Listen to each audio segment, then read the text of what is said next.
Bonjour. Premièrement, je vous remercie pour cette opportunité de présenter notre projet au Colloque Transition ado-adulte. Je m'appelle Anne-Thoine Nguyen. Je suis doctorante en 3e année à l'Université Aix-Marseille. Je participe au projet Transemo concernant les déterminants et les conséquences de la transition vers l'âge adulte pour les adolescents atteints d'hémophilie sévère. Notre projet a été financé dans le cadre de l'appel à projet du PREPS en 2015. Il a aussi reçu un soutien financier de la filière MEMO. Ce projet est coordonné par l'APHM et le CERES. Il est fait en partenariat avec le réseau FranceCoar, l'Association française des hémophiles et la filière MEMO. L'hémophilie est une maladie hémorragique rare due à l'absence totale ou partielle d'un facteur de coagulation. Il n'existe pas de traitement pour guérir l'hémophilie, mais il existe des traitements pour prévenir et traiter les hémorragies par l'administration de substituts du facteur de coagulation manquant. Il y a 2 schémas de traitement possibles. Le premier est la prophylaxie par les injections du facteur de manière préventive. Le deuxième est le traitement à la demande par les injections le plus rapidement possible lors d'une hémorragie grave ou quand les patients ont des signes d'hémorragie. Grâce au progrès majeur au développement réalisé pour les traitements, l'espérance de vie des personnes atteintes d'hémophilie a été améliorée pour atteindre désormais quasiment l'espérance de vie de la population générale dans les pays développés. De nombreuses personnes peuvent atteindre l'âge adulte. Cependant, à l'absence de traitement, l'hémophilie sévère peut mener aux événements hémorragiques graves. Pour ces raisons, le maintien de l'observance à la prise en charge est important tout au long de la vie et particulièrement pendant la transition de l'adolescence à la vie d'adulte. Dans la littérature, dans le contexte de l'hémophilie, l'observance et la prophylaxie est souvent considérée comme un marqueur d'une transition réussie. Cependant, il n'y a pas de résultat concernant l'observance au traitement à la demande, ni au suivi clinique recommandé. De plus, les associations entre la réussite de la transition et des facteurs médicaux, sociodémographiques, psychocomportementaux, organisationnels sont peu étudiés. À notre connaissance, il n'y a pas de données relatives à la transition des personnes atteintes d'hémophilie en France.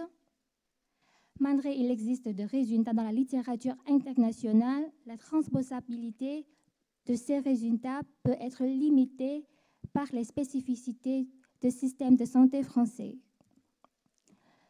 L'objectif principal de notre projet est de comparer l'observance à la prise en charge entre les adolescents et les jeunes adultes atteints d'hémophilie sévère.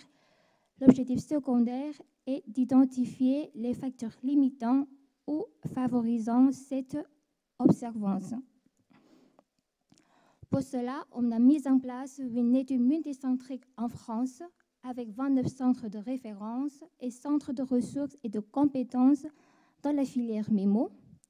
Ces centres participent au réseau FranceCoar. FranceCoar est un registre national qui repose sur un suivi de cohortes de patients atteints d'une maladie hémorragique rare, incluant l'hémophilie. En novembre 2022, il y avait plus de 8000 personnes atteintes d'hémophilie incluses dans le registre. Les participants au projet étaient les personnes atteintes d'hémophilie sévère incluses dans le registre FranceCoar, âgées de 14 à 17 ans, groupe adolescent chez qui la transition vers la vie d'adulte n'a pas encore pu aboutir, ou âgés de 20 à 29 ans, groupe jeune adulte chez qui la transition vers la vie d'adulte a pu aboutir.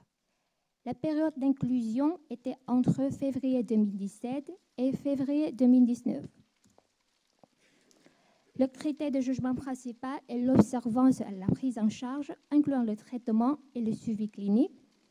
Ce critère est basé sur une combinaison de 7 critères qui ont été soit extraits de la base de données FranceCoar, soit rapportés par les médecins, soit rapportés par les participants eux-mêmes. On a aussi recueilli des données sociodémographiques et psychocomportementales qui ont été rapportées par les participants eux-mêmes. Les données cliniques ont été soit extraites de la base de données France Coag, soit rapportées par le médecin référent. Les données organisationnelles ont été rapportées par le médecin responsable de chaque centre participant. Je vous présente les résultats concernant l'observance à la prise en charge. Il y avait 107 adolescents et 170 jeunes adultes participant au projet. Le taux d'observance des adolescents était de 82% et le taux d'observance des jeunes adultes était de 61%. Le taux d'observance à la prise en charge des adolescents était supérieur de 21% à celui des jeunes adultes. Je vous présente un graphique pour identifier les déterminants potentiels de l'observance à la prise en charge. Le critère de jugement principal est l'observance. Les déterminants potentiels sont les caractéristiques socio-démographiques, les caractéristiques cliniques, les facteurs psychocomportementaux, la qualité de vie, les difficultés psychologiques et émotionnelles qui sont évaluées par l'évitement, les perceptions négatives du passé et la qualité de vie psychologique. Et enfin, on a les facteurs organisationnels. Concernant les résultats, être jeune adulte, au moins une classe redoublée et les difficultés psychologiques et émotionnelles avaient des effets négatifs sur l'observance à la prise en charge. Les autres caractéristiques et facteurs n'avaient pas d'effet significatif sur cette observance. Passons maintenant à la discussion. Le résultat principal, à savoir un taux d'observance plus élevé chez les adolescents que chez les jeunes adultes, était cohérent avec d'autres études dans la littérature. Cependant, il n'y avait pas de résultats concernant l'observance au traitement à la demande ni au suivi clinique recommandé dans ces études. Le premier facteur limitant était être jeune adulte.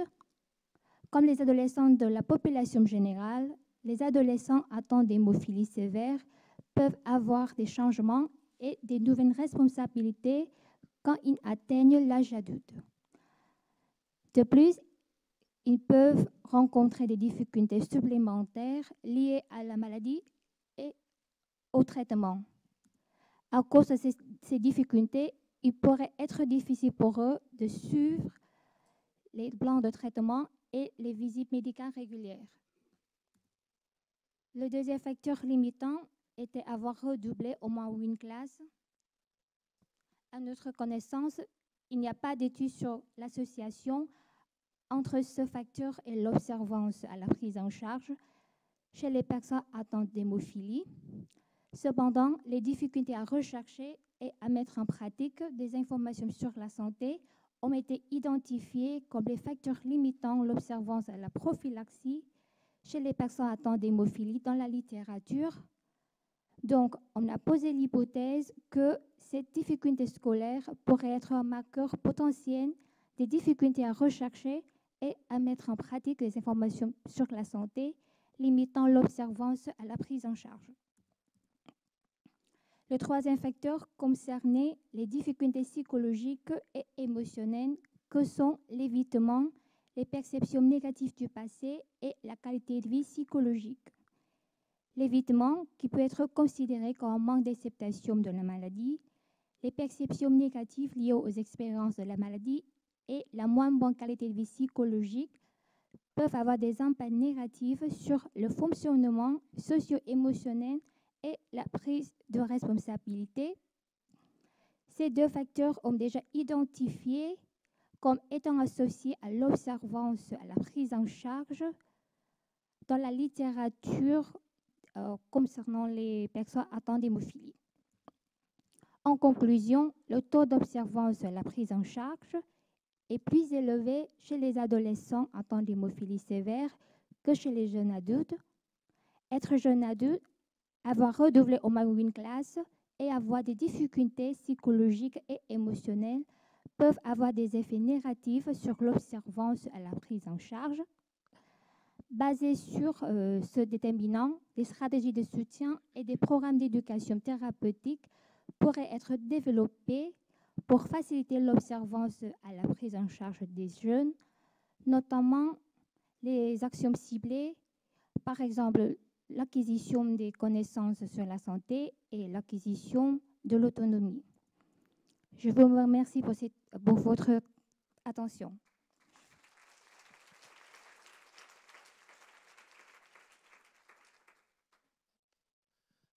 On va faire toutes les questions de la session recherche. Pardon, ça ne marche plus.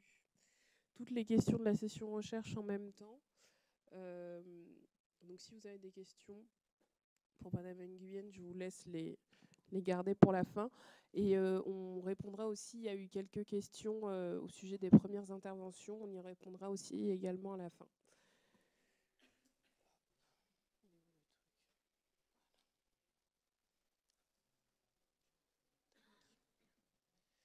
Donc, je laisse Mélanie Romier de Lyon vous faire une petite présentation. Voilà, je te laisse le micro. Si ça marche.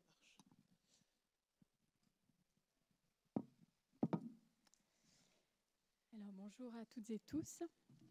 Donc, je suis Mélanie Romier, je suis infirmière puéricultrice de formation et je suis sur une partie de mon temps de travail coordinatrice du Passage, qui est l'espace de transition lyonnais. Et je vais vous présenter donc un parcours de santé expérimental.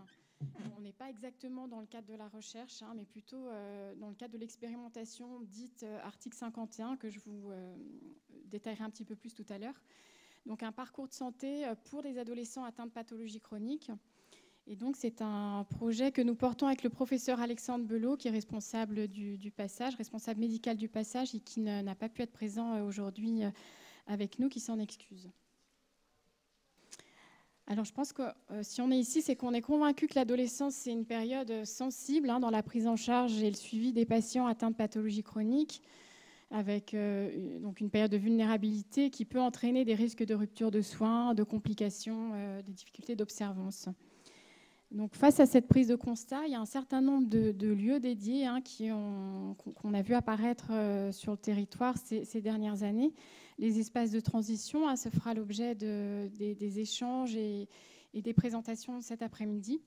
Et puis, il y a eu également un certain nombre de recommandations, de guidelines ou d'outils sur l'accompagnement pendant la période de transition, notamment un certain nombre de recommandations émanant des filières de santé maladies rares. Et puis, là, vous voyez les 5 dimensions de la transition, qui est un projet collaboratif interfilière de santé et maladies rares dont parlait Célia Crétol ce matin.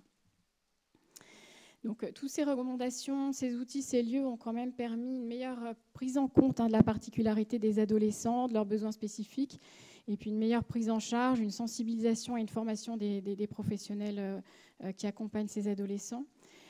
Nous, en particulier à Lyon, on a quand même l'impression qu'il y a des difficultés qui persistent, en particulier dans la mise en œuvre des recommandations, et ceci faute de temps et de personnel dédié.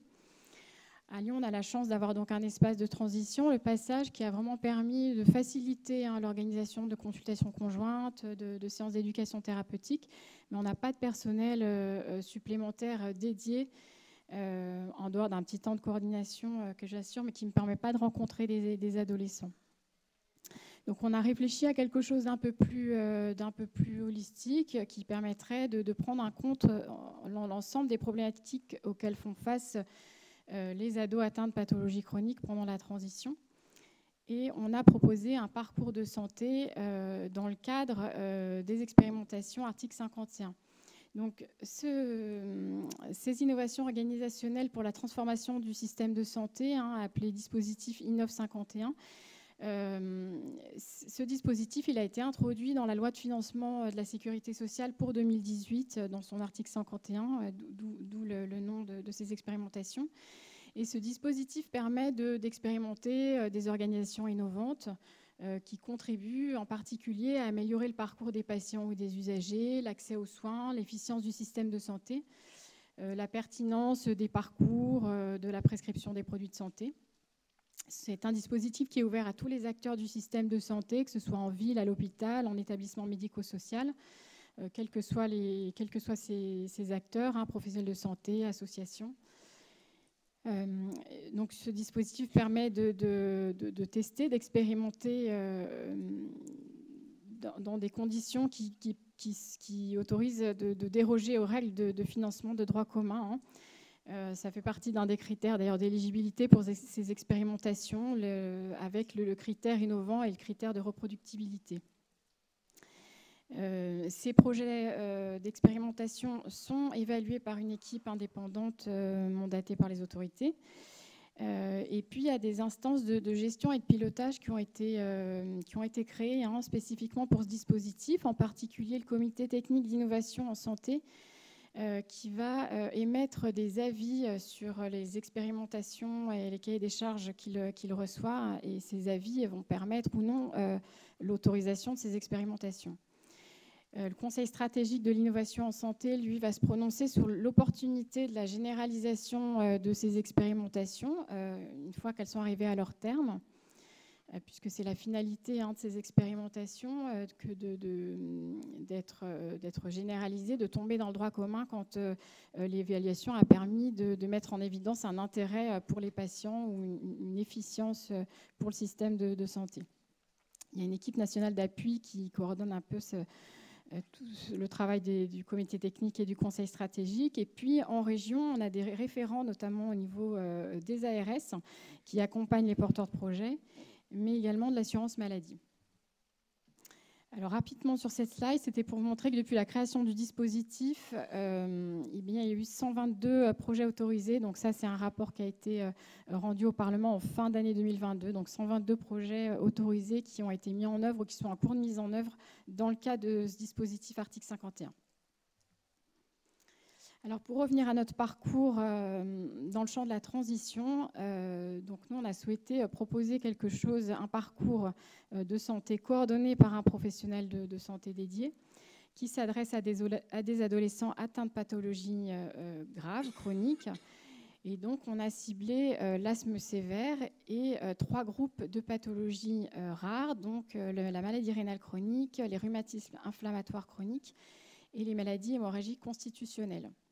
Donc les objectifs de ce parcours, finalement, sont la réussite, entre guillemets, de la transition, éviter les ruptures de soins, optimiser la qualité de vie, le transfert en service pour adultes, l'ancrage en service pour adultes, en suivi pour adultes, la réduction des risques psychosociaux chez les adolescents et leurs parents.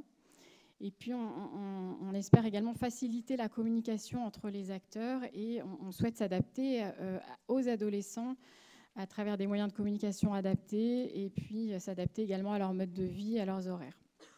Donc on sait que dans la transition, il y a des enjeux de santé et des enjeux psychosociaux au niveau individuel pour les patients.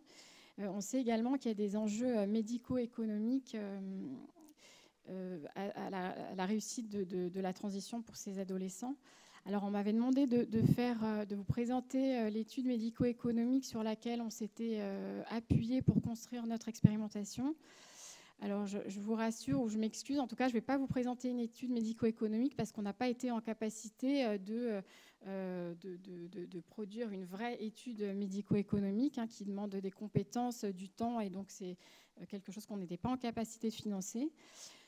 Par contre, dans la construction des expérimentations et dans la rédaction des cahiers des charges, les équipes porteuses de projets sont invitées à estimer les économies potentielles ou les coûts évités par leur expérimentation. Donc nous, on s'est fait accompagner par le service d'évaluation économique en santé des Hospices civils de Lyon, qui s'est inspiré de situations cliniques réelles ou en tout cas de scénarios qui s'inspiraient de situations cliniques vécues par les équipes concernées par l'expérimentation. Et puis on a réussi à faire une estimation du coût des hospitalisations et des consultations non programmées évitées avec notre expérimentation.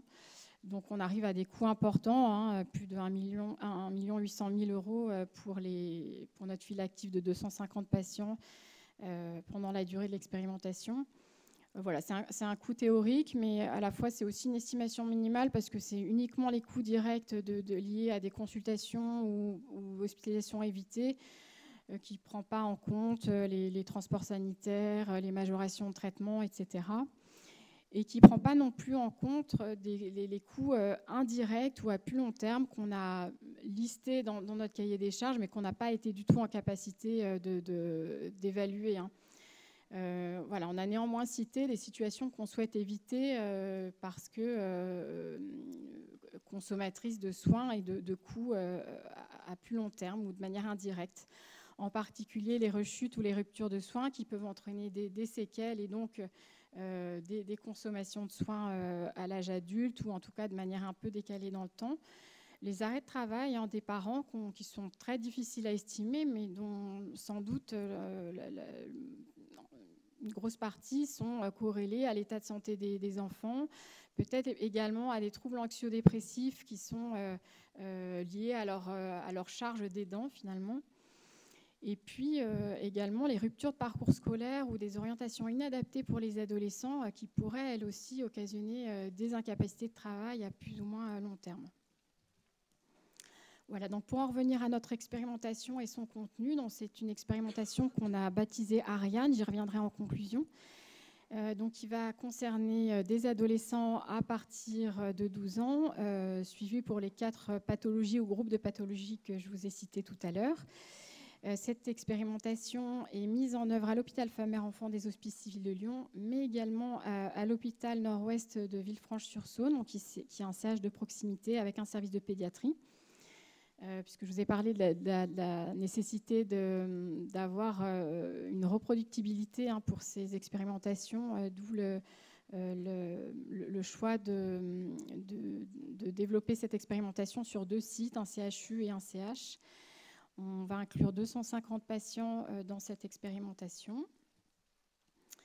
Donc voilà schématiquement notre parcours, mais je vais vous détailler un petit peu les interventions qu'on propose, à commencer par un accompagnement tout au long du parcours par une infirmière ou une puéricultrice coordinatrice de parcours, donc qui sera là pour organiser le parcours du patient, faciliter la communication et la coordination entre les acteurs du parcours, qui sera également le contact privilégié des jeunes patients et de leurs familles pour toutes les questions ou difficultés en lien avec l'organisation des soins, le parcours, qui ne sont pas là pour répondre aux questions purement médicales, mais qui peuvent être quand même un bon relais auprès des médecins référents quand il y a des questions non résolues, non répondues.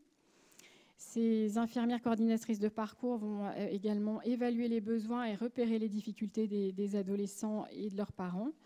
Elles vont orienter ces besoins vers des dispositifs existants, type planning familial, maison des ados. Elles peuvent également orienter vers des professionnels de santé. On voyait tout à l'heure les gynécos, centre de la douleur, etc. Ou vers d'autres professionnels qui ne sont pas des professionnels de santé. On envisage volontiers de se mettre en lien avec notamment les établissements scolaires quand il y a un besoin à ce niveau-là. Ces infirmières coordinatrices de parcours ont également un rôle éducatif et on va surtout s'atteler à proposer aux adolescents au minimum 2 ateliers plutôt axés sur les compétences psychosociales. Donc 2 ateliers au cours de leur parcours et un à destination des parents. On a vu avec le témoignage de Cornelia notamment que, par exemple, communiquer avec son médecin référent, ça peut s'apprendre. Voilà, c'est tout un tas de compétences comme ça qu'on souhaite aborder à travers ces ateliers. Et puis enfin, ces infirmières coordinatrices, elles vont aider le patient et la famille à identifier des professionnels de santé de proximité, en particulier des psychologues et des médecins traitants auxquels on fait une place dans cette expérimentation. J'y reviendrai juste après. Il y a un autre professionnel qui va intervenir régulièrement auprès des patients, qui est un enseignant en activité physique adaptée. Donc là, on s'est appuyé sur l'expérience de l'hôpital Femmes-Mères-Enfants de Lyon, qui développe l'activité physique adaptée dans le parcours des patients atteints de pathologies chroniques. Et donc, on a prévu que nos patients suivis dans l'expérimentation bénéficient de ce suivi avec un enseignant d'activité physique adaptée qui va d'abord faire un bilan avec le patient et sa famille pour évaluer les besoins, les éventuels freins et leviers à la pratique d'activité physique, et puis qui va définir avec eux un parcours en activité physique adapté, qui va éventuellement proposer des séances à l'occasion des venues à l'hôpital, mais qui va surtout suivre le parcours, et notamment à distance via une application mobile qu'on a appelée Apacadabra. Voilà, donc les patients de notre expérimentation pourront bénéficier également de consultations avec une psychologue libérale, un psychologue libéral à proximité de leur domicile. On a une possibilité de financer en moyenne 8 séances par patient pour la durée de leur parcours. Ces consultations, elles peuvent également s'adresser aux parents ou à la fratrie, s'il y a un besoin. On a prévu des séances de socio-esthétique pour avoir une approche un peu de bien-être, de soins corporels, une approche corporelle. Des consultations de conjoints de transition qui se font maintenant beaucoup en pratique courante, mais qu'on a, nous, mis dans notre expérimentation. Et puis, quelque chose qui se fait peut-être un peu moins, voire pas du tout en pratique courante, c'est une consultation conjointe qu'on a appelée de transfert entre le pédiatre, le médecin d'adulte et le médecin généraliste.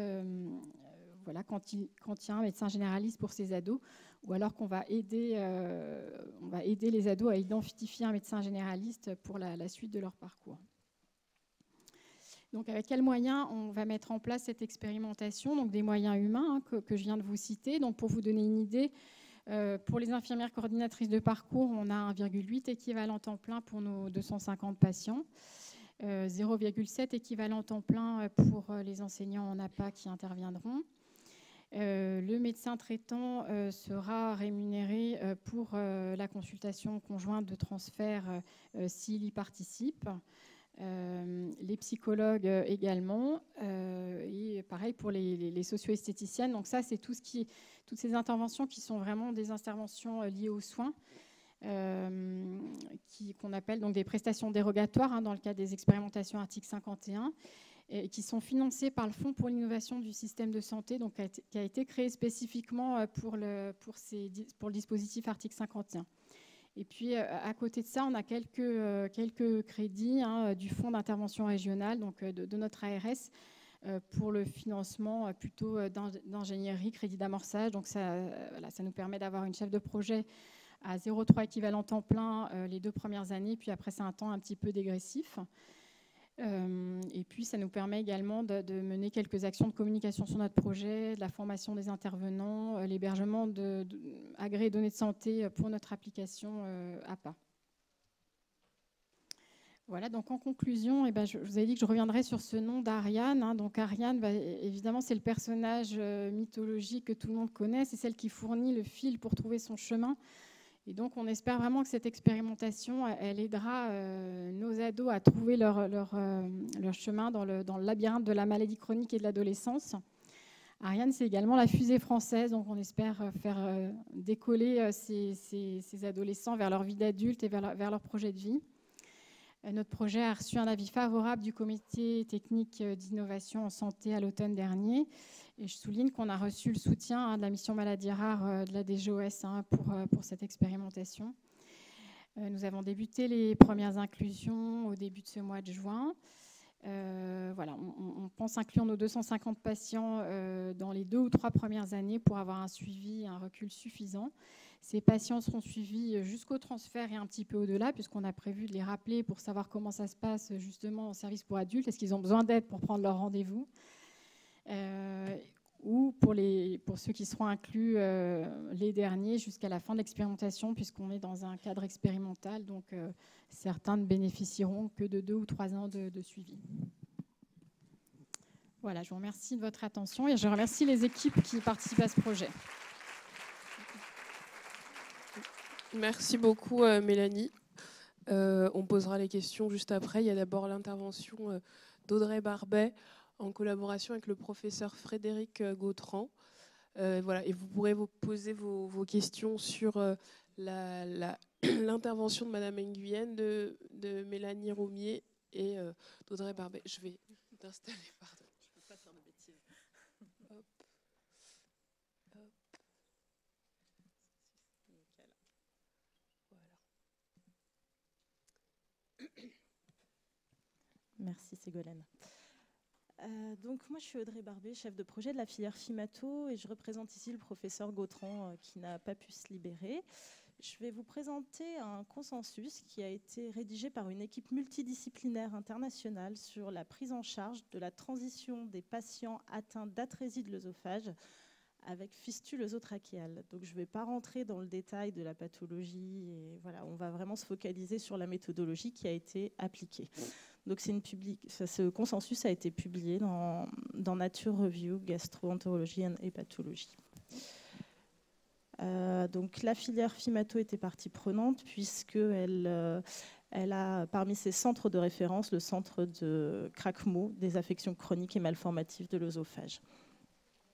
Et puis l'amélioration de la prise en charge des patients fait partie des 3 missions principales de la filière. Donc le contexte. L'atrésie de l'œsophage, c'est une malformation congénitale avec des retentissements multiples sur les sphères gastro-intestinales, respiratoires, ORL, nutritionnelles, psychologiques et sur la qualité de vie chez les enfants et les adultes. Donc actuellement, il existait des guidelines pour la prise en charge chez l'enfant, mais très peu de données étaient disponibles chez l'adolescent et l'adulte. Donc il y a un groupe de travail qui s'est constitué sur la transition au sein du réseau INOEA. Donc, le réseau INOEA, c'est un groupe international de professionnels qui travaillent dans le champ de l'atrésie de l'œsophage. Et ce groupe de travail a initié en octobre 2019 la rédaction de recommandations basées sur les connaissances actuelles pour l'évaluation et le traitement des complications liées à l'atrésie. Donc, parmi les partenaires, en plus d'INOEA, on a HIT, qui est un groupe de patients, ERNICA, un réseau européen maladies rares, et l'ESGAN, la Société savante des pathos gastro et pathologie nutrition. Donc des groupes de travail, plusieurs groupes de travail pluridisciplinaires se sont mis en place, donc des gastro-entérologues pédiatriques et adultes, des chirurgiens, des pneumologues, ORL, nutritionnistes, des orthophonistes, des infirmières, psychologues et des représentants de patients et parents. Alors pourquoi un consensus? C'est une procédure qui est claire, contrôlée. Ça permet de définir des critères de consensus prédéterminés. C'est peu sensible aux biais de prise de décision et aux aspects négatifs de la discussion de groupe. Et puis, ça a une crédibilité scientifique puisque c'est une méthodologie qui est approuvée au sein des réseaux européens de référence, les ERN. Donc, comment ça s'est déroulé? Donc, il y a eu des sous-groupes qui ont été constitués par spécialité. Ils ont chaque sous-groupe défini des statements, donc des propositions de recommandation. Au total, il y en a eu 42. Il y a eu une revue de la littérature qui a été effectuée et lorsqu'il n'y avait rien dans la littérature, il y a eu des discussions et la prise en compte d'avis des experts. Ils ont procédé à une série de votes sur chacun des 42 statements et puis ensuite ont été évalués les votes et si on n'atteignait pas le critère de 75%, un nouveau vote a été effectué. Donc au total, on a eu 3 meetings pour voter et pour revoir ces différents critères et affiner au fil de l'eau ces statements. Donc, la revue de la littérature ont été exclus les articles qui étaient antérieurs à 1980, les études qui étaient publiées dans d'autres langues que le français et l'anglais, les études animales, les études qui étaient réalisées sur moins de 5 patients. On a eu une relecture systématique et une synthèse de la littérature qui a été réalisée par 3 des auteurs et donc cette synthèse a été envoyée au groupe de travail avant le vote. Donc ces 3 réunions de consensus, elles ont été organisées sur 3 années successives et seule la dernière réunion était en présentiel. C'est un vote qui était anonyme, électronique. L'ensemble des sous-groupes, des membres des sous-groupes a pu voter. Les scores étaient définis de 1 pour tout à fait en désaccord à 9 tout à fait d'accord. Et le critère d'acceptabilité était supérieur à 75% des votes ayant une note comprise entre 6 et 9. Donc entre chaque vote, on a reformulé les statements qui n'avaient pas atteint le seuil de 75%. Et donc, il y a eu une discussion finale et au total, la totalité des 42 statements initiaux reformulés ont pu être publiés. Et donc, on a 42 statements dans les guidelines qui ont été publiés. Voilà, donc c'est une présentation très courte. C'était vraiment juste pour vous présenter la multidisciplinarité, le fait que ce soit une étude internationale. À notre connaissance, c'est la première fois qu'il y a un design un peu comme ça qui a permis la recommandation, un consensus sur la transition. Voilà, merci. Merci beaucoup. Est-ce qu'il y a des questions par rapport à une des présentations de la session recherche? Oui. Je vous remercie. Donc, oui, je voulais juste poser une question concernant l'étude faite par Lyon pour savoir si les consultations, je crois que c'était psychologiques destinées aux parents et à la fratrie, étaient aussi des prestations dérogatoires prévues par l'article 51. Alors, je sais pas si est-ce que vous pouvez répéter la question? Je pense qu'elle n'a pas tout entendu. Ah, excusez-moi. Je voulais juste savoir si les prestations psychologiques, enfin, les consultations aux parents et à la fratrie étaient Une prestation dérogatoire une dérogation à l'article 51. Oui, tout à fait, c'est le cas. D'accord. Ce qu'on a pu négocier, nous, entre le démarrage de la rédaction de notre cahier des charges pour l'expérimentation et puis l'avis au comité technique, l'avis positif. En fait, entre-temps, il y a eu le fameux Mon Psy, Mon Parcours Psy. Donc nous, ce qu'on a pu négocier comme financement pour les psychologues, comme prestation dérogatoire pour les psychologues dans le cadre de cette expérimentation, ce sont des consultations rémunérées à 40 € qui correspondent à la première consultation dans le cadre de Mon Parcours Psy, sachant que les autres dans Mon Parcours Psy sont rémunérés 30 € la séance, ce qui fait grincer les dents des psychologues. On a réussi à négocier 40 € par séance, avec une moyenne de 8 séances par patient. J'ai une question. Merci beaucoup, Mélanie. Nizar Malawi Necker. C'était extrêmement intéressant. On a vraiment hâte de pouvoir voir l'évolution de ce beau dispositif.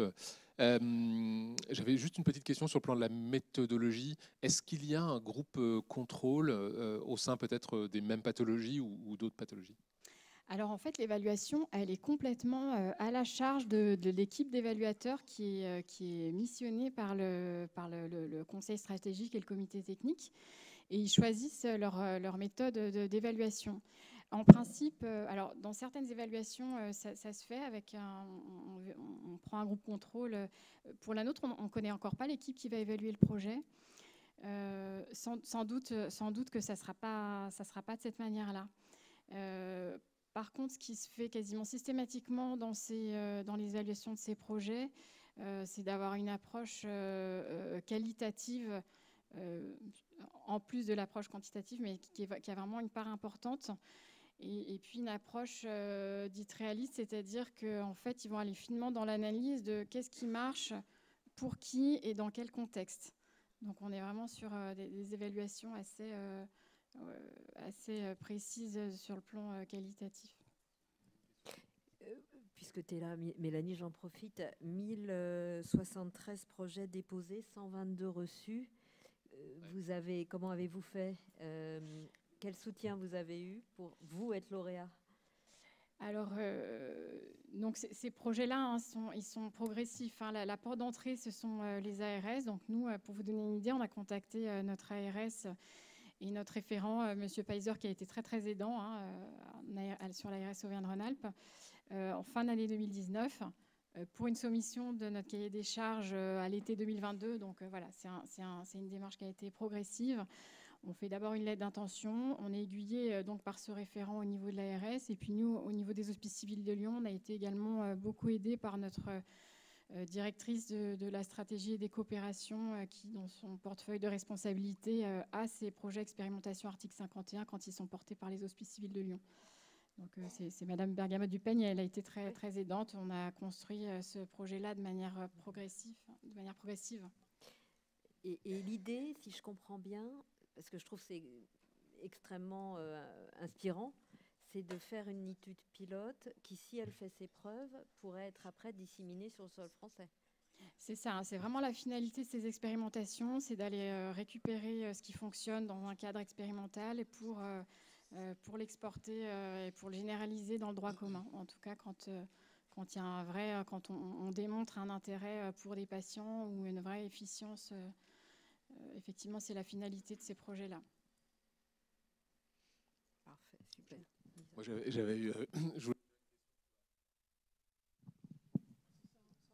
Ah oui, si.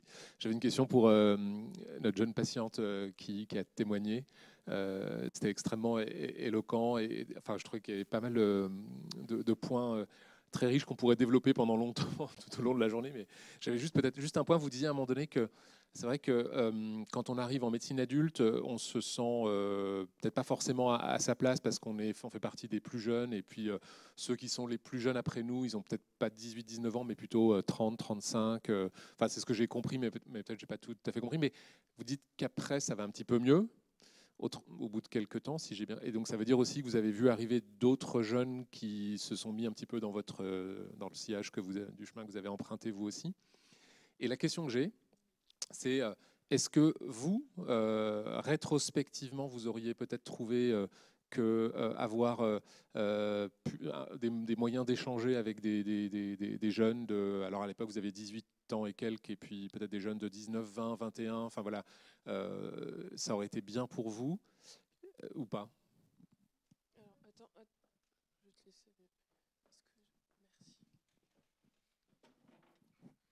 Merci. Je sais pas trop si c'est échanger en tant que tel, mais en voir d'autres. Comme je disais, à Trousseau, quand je suis partie, il y avait des enfants de 3-8 ans, j'étais la seule grande. Et du coup, tout d'un coup, quand vous êtes assis en salle d'attente, ça se voit très fort. Quand vous arrivez en hôpital d'adulte, vous redevenez petit, hein, le plus jeune. Et ça se voit beaucoup, surtout que moi je fais très jeune, étant donné que je suis un peu rondouillette. Donc du coup, les gens me donnaient, je pense, encore 16 ans par rapport à l'âge que j'avais réellement.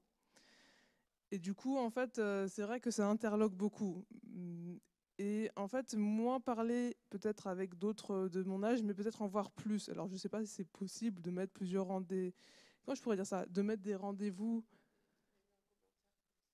De mettre des rendez-vous aussi, en fait, comment dire, c'est mettre plusieurs jeunes sur une même journée, pour moins se sentir seul. En fait, c'est pas forcément parler avec la personne parce que c'est une étrangère, on veut pas la déranger et on sait pas ce qu'elle a non plus.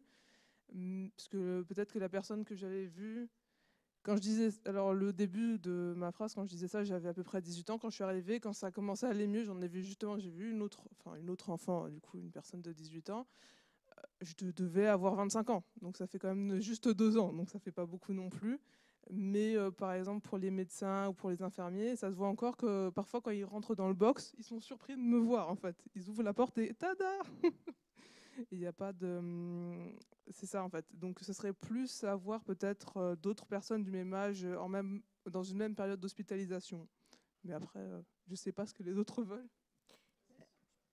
J'en profite pour dire qu'il y a 150 personnes connectées et c'est exactement une des remarques qui a été faite, de faire des consultations si possible en adulte avec des créneaux sur des gens qui ont à peu près le même âge pour qu'ils communiquent en consultation parce qu'on sait que les temps d'attente à l'hôpital sont assez longs. Et c'est peut-être l'occasion de faire des connaissances et ce qui était ressorti de notre groupe de jeunes qu'on avait fait un petit peu travailler avec Ségolène, c'était que les jeunes comme vous aimeraient qu'on les considère comme des experts qu'ils sont de leur maladie, ce qu'ils n'ont pas toujours l'occasion de voir en consultation en adulte. C'est exactement ce que vous avez dit, c'est l'infantilisation et non, toi tu sais, c'est moi, tu sais pas, c'est moi qui sais. Et ça, c'est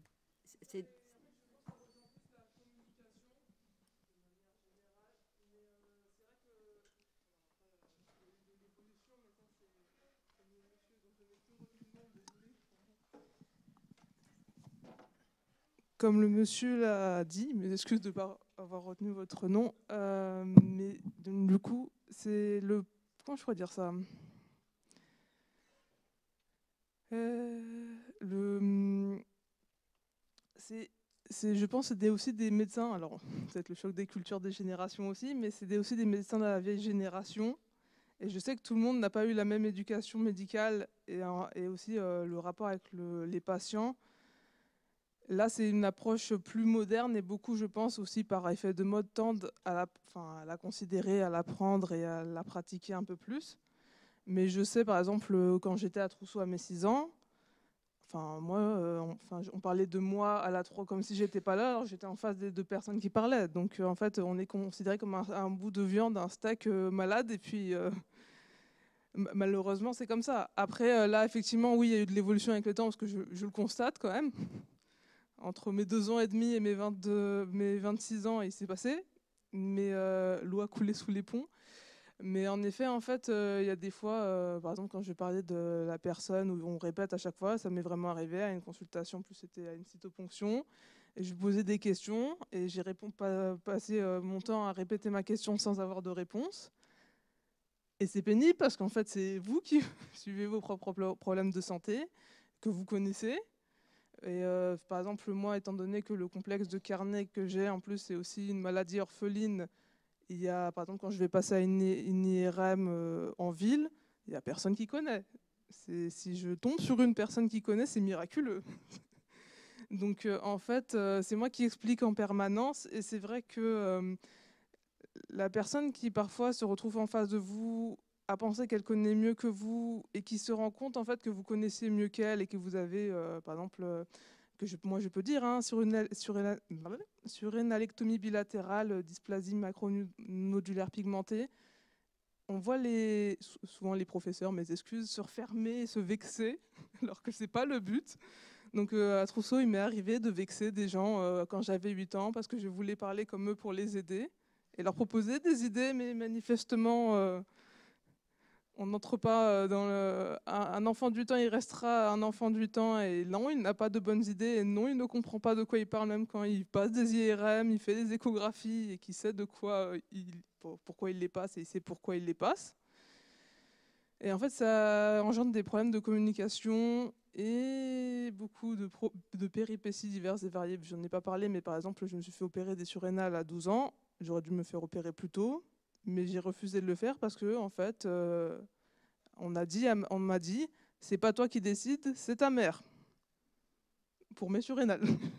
Quand même assez gros. Donc, c'était un parcours difficile, en fait. C'est les gens, même quand vous êtes petit, tentent à vous imposer leurs opinions ou l'opinion des parents. Je suis d'accord que quand on est enfant, on ne sait pas forcément tout, mais ça ne veut pas dire non plus qu'on est idiot ou qu'on ne comprend pas ce qui se passe, ni que les parents ont aussi toujours voix de raison. Il y a une discussion, moi avec ma mère en tout cas, du coup on discute souvent, donc ma mère et moi étaient souvent dans l'échange et je leur remercie même si elle n'est pas là. On communiquait beaucoup sur la maladie et du coup ça nous permettait d'avoir nos propres points de vue et d'échanger, de savoir ce que chacun voulait. Donc, du coup, c'est pour ça, mais c'est vrai que c'est fatigant. C'est surtout très fatigant en fait d'avoir des personnes avec qui on n'arrive pas à communiquer. En fait, on passe son temps à essayer de communiquer, à faire comprendre ce qu'on veut, à essayer de comprendre ce que veut l'autre. Et si en plus elle se rétracte, elle se referme parce que elle considère qu'elle est plus savante ou moins savante, enfin qu'elle est plus savante alors qu'en fait elle se rend compte qu'elle est moins savante, ou ce genre de choses, c'est vrai que ça devient un peu... en fait, ça rajoute plus de difficultés, ça rajoute plus du parcours de combattant que au parcours de combattant initial, mais bon. Merci beaucoup, Cornelia. Je vais juste donner les petits commentaires du chat et après, on pourra aller prendre un café. Ah, il y avait une autre question, pardon. Patricia Etienne pour l'Association française de la taxi de Friedreich. J'avais une question pour l'étude Transemo. Quand vous parlez, alors je ne me souviens plus des termes que vous avez utilisés, de difficultés psychologiques qui expliquent l'inobservance ou la malobservance. Est-ce que vous l'avez évalué? Vous n'avez pas détaillé si vous avez utilisé une échelle de mesure ou si c'était donc c'était des échelles de dépression, c'était des...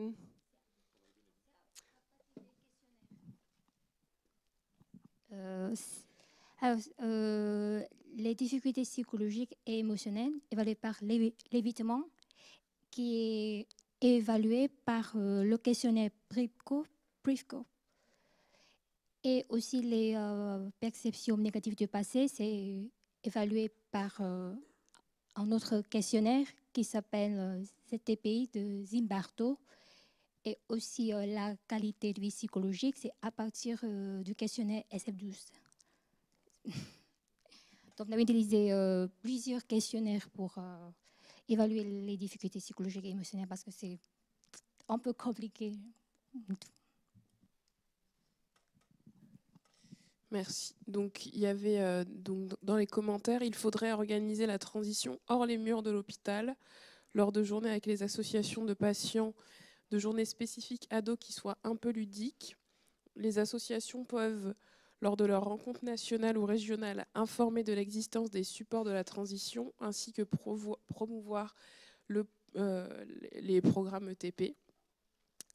Et donc, il y avait, par rapport à ce qu'a dit Cornelia, les médecins des services adultes ne peuvent-ils pas créer un créneau de consultation jeune adulte? Cela permettrait l'échange dans la salle d'attente et le regard des autres, comme la patiente l'exprime. Donc, je vous remercie. Je vous remercie pour cette première... Ah, il y a une dernière question. Et après, on va boire un café.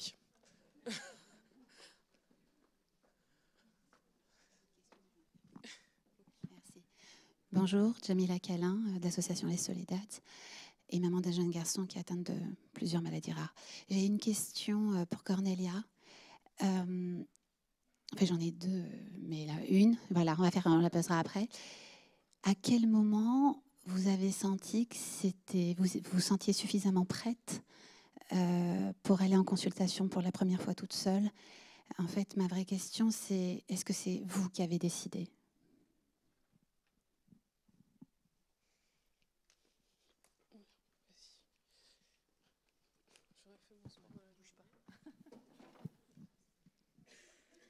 Alors en fait, ça s'est fait. Alors, ça a été un peu prémédité. Ça s'est fait par étapes, comme j'ai dit. Donc tout le monde enfin ma mère et moi, on y a pensé.